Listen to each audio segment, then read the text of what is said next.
வேலையில் இருக்கும் பெண்கள் பொறுத்தவரை வேலை செய்யும் இடத்தில் யாரையும் நம்பி எதுவும் பேச வேண்டாம். சிலருக்கு எதிர்பார்த்து பணியிட மாற்றம் கிடைக்கும். பிறருடன் கடன் கொடுப்பதில் கவனம் அவசியமாகும். சூப்பர் மார்க்கெட் செல்போன் வேலை, தொலைத்தொடர்புத்துறை, மெக்கானிக், மருந்தகம், புத்தகங்கள் அச்சிடுவோம், மீடியா சம்பந்தமான தொழில் இருப்போர் அனைவருக்கும் இந்த குரூப்பை எச்சின் நல்ல முன்னேற்றத்தை கொடுக்கும். வேலைக்குச் செல்பவர்கள் பொறுத்தவரை மூத்த அதிகாரியிடம் சற்று எச்சரிக்கையாக இருப்பது நல்லது. ஒப்பந்த பத்திரிகையில் கையெழுத்திட வேண்டாம். கோபத்தை தவிர்க்கவும். இது விரைய காலம் என்பதால் எந்த செயலிலும் மிக எச்சரிக்கையாக இருக்க வேண்டும். பொறுமையுடன் சிந்தித்து செயல்படுத்தவும். எதையும் சாதிக்கலாம். நான் உங்களுக்கு 12ஆம் இடத்தில் இருப்பதால் தைரியம் அதிகரிப்பதால் வெற்றி நிச்சயம் கிடைக்கும்.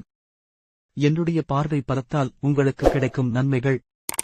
12ஆம் இடத்தில் இருந்து உங்கள் ராசிக்கு 4ஆம் இடம், 6ஆம் இடம், 8ஆம் இடத்தை பார்க்கிறேன். 4ஆம் இடம் நான் பார்ப்பதால் உடல் நலத்தில் சிறந்த முன்னேற்றமாக இருக்கும். வீடு, வண்டி, வாகன யோகம் கண்டிப்பாக கிடைக்கும். படிக்கும் மாணவர்கள் படிப்பில் சாதனை படைப்பீர்கள். தீராத பிரச்சனைகளும் தீர்ந்துவிடும். அதனால் மனதிற்கு சந்தோஷம் அதிகரிக்கும்.